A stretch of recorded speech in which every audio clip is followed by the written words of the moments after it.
The Chronicles of Psychologist P.A.W. by Biglulu. Pinkie Pie stared at the bowl of oatmeal quizzically. Steam wafted up into the air, and small bubbles occasionally bursted on the surface of the goo with an inaudible pop. Pinkie brought her clipboard up and scribbled furiously on it, recording her observations. When she was done, she pushed her thick-rimmed glasses back up her muzzle. She turned around and bounced into the velvet psychologist's chair. Pinkie looked to the stool across from her to address her patient. "What's the matter, Oatmeal?" She chirped. A few seconds of silence. No reply. "Oatmeal, if you don't tell me what's the matter, I can't help you." Pinkie pointed an accusing hoof at the bowl. A pause. "Sorry, Pinkie, it's just, I'm kinda shy." A disembodied voice spoke from the direction of the oatmeal. "You don't have to be shy with me. Just tell me all about your problems." Pinkie took the quill and clipboard in her hoofs, ready to write. "Well, alright.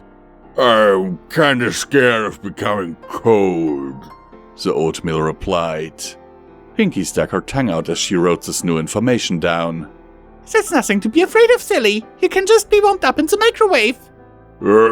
That's another thing I'm scared of," the oatmeal replied hesitantly. "What if the microwave hurts me?" Pinkie replied as she scribbled. "Why would it hurt you? That doesn't even make any sense. Of course, I've never been in a microwave myself, so I wouldn't know. But I'm a pony and you're oatmeal. Even if it would hurt me, there's no reason it would hurt you. You were cooked when you were made. Heat shouldn't hurt you." I'm so scared," the oatmeal said shakily. Pinkie sighed. A second later, her face lit up as she had a brilliant idea. "I'll help you get over your fears, Oatmeal. Be right back." And with that, Pinkie ran out of the room. Just as quickly, Pinkie returned with a white fan. She set it on the stool beside the oatmeal and plugged it into a nearby power outlet. What? The oatmeal exclaimed. "You're going to cool me down?" "Don't worry your pretty little bowl about it," Pinkie assured while tapping the porcelain bowl with a hoof. "Your fears will be gone and you'll be fine." "Please don't," the oatmeal whimpered. Pinkie ignored it and flipped the switch on the fan. The oatmeal was silent for a few minutes while the fan cooled it down. "How are you feeling?" Pinkie asked. Silence. "Oatmeal?" Pinkie repeated, concerned that she had actually harmed it. Still no reply. "Oatmeal, are you okay?" Pinkie exclaimed, shutting off the fan and putting her face right up to the bowl. "You are right. I'm not hurt," the oatmeal replied, failing to hold back a snicker. Pinkie visibly relaxed. "You scared me, Oatmeal. Why didn't you answer me?" "I thought it would be funny," it replied, still snickering. Pinkie glared at the bowl, but a moment later her mood shifted and she burst into giggles. "I guess it was pretty funny," she said between giggles. "Are you ready to get warmed up in the microwave now?" The oatmeal gulped. I don't know." "Come on!" Pinkie encouraged. "You were scared of becoming cold, and look how that turned out. The microwave will be just fine. Trust me, you'll be fine." Okay," the oatmeal gave in nervously. "Excellent!"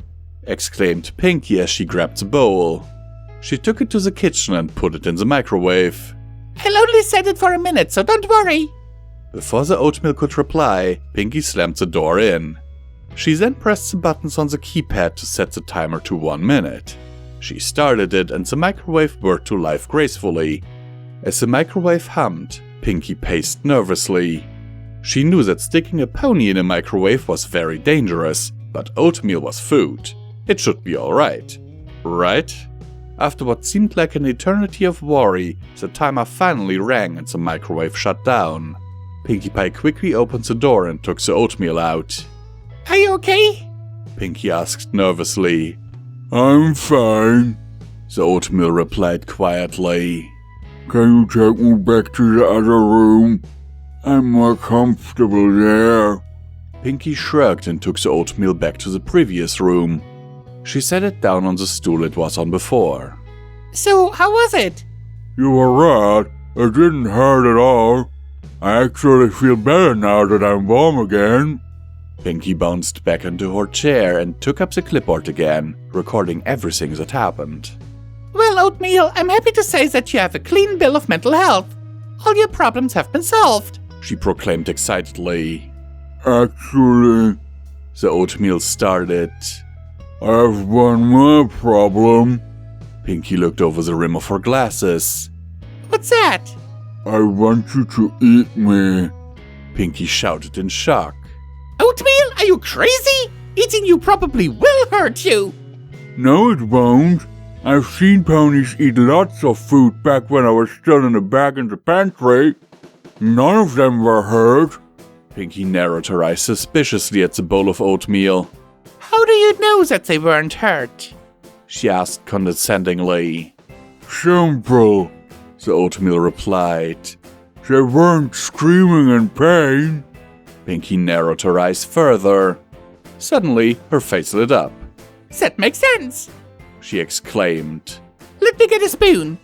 Pinky ran into the kitchen. Banging and clattering could be heard coming from it until she returned with a spoon in her mouth. Okay, you ready to try it? She mumbled through the handle. Yep, eat me when you're ready. Pinky transferred the handle of the spoon from her mouth to her hoof. She then scooped a chunk of oatmeal into it and ate it. She swallowed it with a hum of joy. You taste really good. There was no reply. Oatmeal? Pinky asked carefully. Silence. Pinky waited for a minute. Still nothing. Oh my gosh, oatmeal! Pinky shouted as she picked up the bowl. I have to take you to Nurse Redheart! She exclaimed as she galloped out of the room. A few seconds later, a bang was heard as the front door of the bakery was slammed shut with Pinky's departure. Rainbow Dash crawled out from under the table against the far wall. Pinkie Pie! She got out between bouts of laughter. You are so random!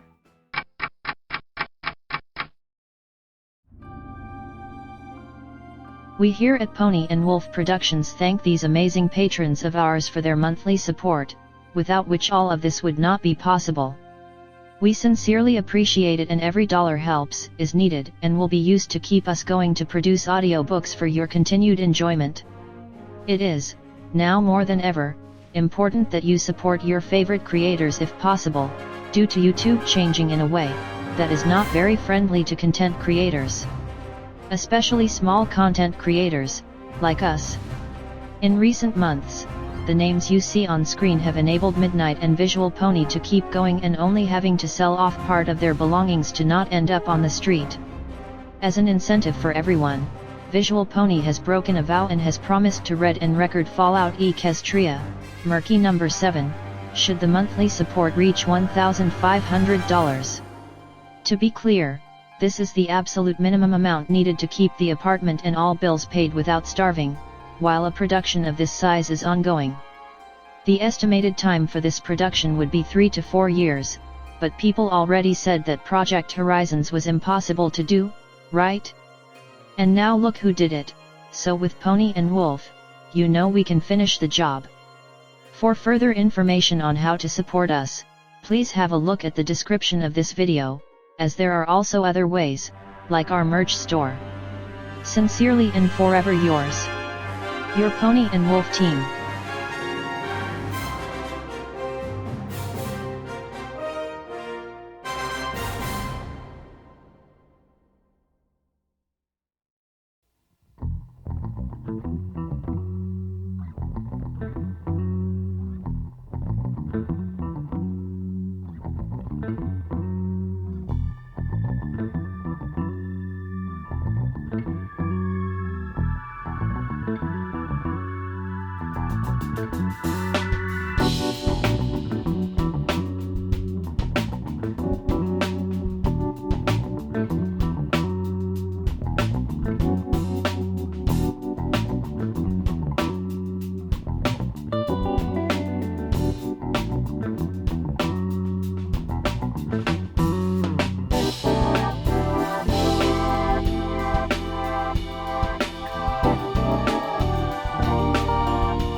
Bye.